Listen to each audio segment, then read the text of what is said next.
untuk RI bangkitkan tenaga nuklir. مسیر پرراستی آزمایی هست برای طرف آمریکایی. ما مطمئن بشیم که ورود مجدد آمریکا به برجام یا حضور در میز برجام همراه با انجام تعهدات رفع تحریمی ایالات متحده است. طبیعی هستش که ایالات متحده مسئول وضعیت فعلی است.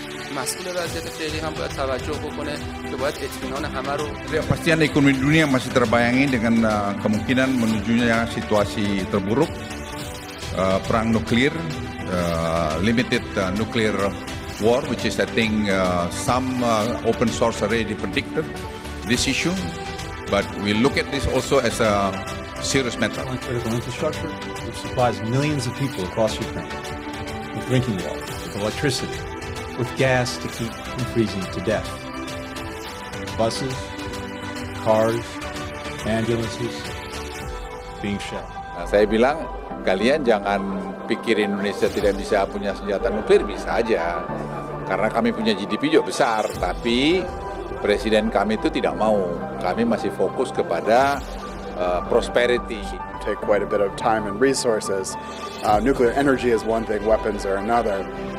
But it also would be quite a break in overall settings in Indonesian foreign policy. Indonesia looks to rid Southeast Asia nuclear weapons in the past, and this would be quite a surprise.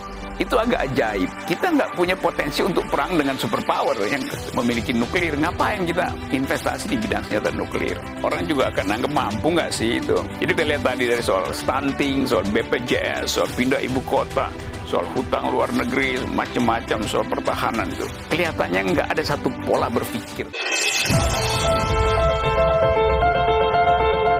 Menko Kemaritiman dan Investasi Luhut Binsar Panjaitan kini membahas senjata nuklir. Ia berkata negara seperti Australia akan takut jika Indonesia punya nuklir. Luhut membahas topik itu di Kementerian Pertanian karena merasa tidak dianggap oleh Jenderal Australia ketika datang ke forum ekonomi di elit Davos di Swiss. Kita nggak dianggap sama dia, dalam hati saya bilang sialan dia, kata Luhut. Ucapan Luhut yang telah beredar di media massa ternyata dibaca oleh Duta Besar Republik Islam Iran untuk Indonesia Muhammad Azhar.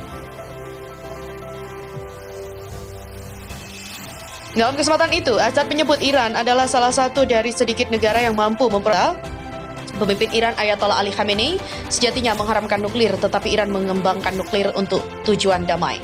Ketika ditanya soal pernyataan Luhut, Dubes Azhar mengatakan bahwa Iran siap membantu Indonesia mengembangkan nuklir dengan syarat untuk tujuan damai. Untuk aktivitas nuklir damai, kami siap. Mengapa tidak bersama Indonesia? Mengapa saudara sesama negara muslim? Seperti yang saya sempat katakan, hubungan dengan Iran sudah terjalin berabad-abad, jadi mengapa tidak? Dubes Azhar juga berkata, kegiatan nuklir Irak 100% damai dan sesuai aturan internasional. Nuklir Iran pun dikembangkan oleh anak muda alias generasi milenial. Lebih lanjut, sang Dubes juga membantah narasi Iran fobia yang menyebut senjata nuklir negaranya dipakai untuk mendominasi. Dubes Azhar berkata kemampuan teknologi nuklir adalah bukti kapabilitas sains sebuah negara. Ketika Anda menguasai teknologi nuklir, secara otomatis Anda mengirimkan sinyal ke negara-negara dunia bahwa Anda memiliki kemampuan menguasai nuklir secara damai. Tentu ini adalah sinyal kuat bahwa kemampuan ilmuwan dan juga pengalaman Anda sudah bisa menguasai nuklir secara damai.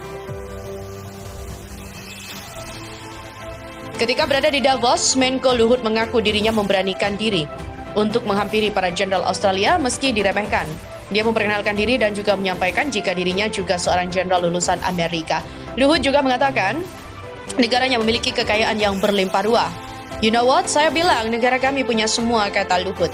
Di mana sepulangnya dari Davos, Menko Luhut mengaku pernah mengusulkan kepada Presiden RI Joko Widodo untuk membuat senjata. Ia menjelaskan usulan ini disampaikan karena Indonesia diremehkan oleh negara-negara besar di dunia lantaran tak memiliki senjata nuklir seperti Amerika Serikat atau AS, China, dan Korea Utara. Sayangnya usul Luhut itu langsung ditolak oleh Presiden Jokowi. Diceritakannya, Jokowi saat itu beralasan banyak hal yang lebih penting dikerjakan untuk saat ini. Iran menyatakan berminat membantu Indonesia mengembangkan teknologi nuklir termasuk untuk persenjataan pertahanan demi tujuan damai.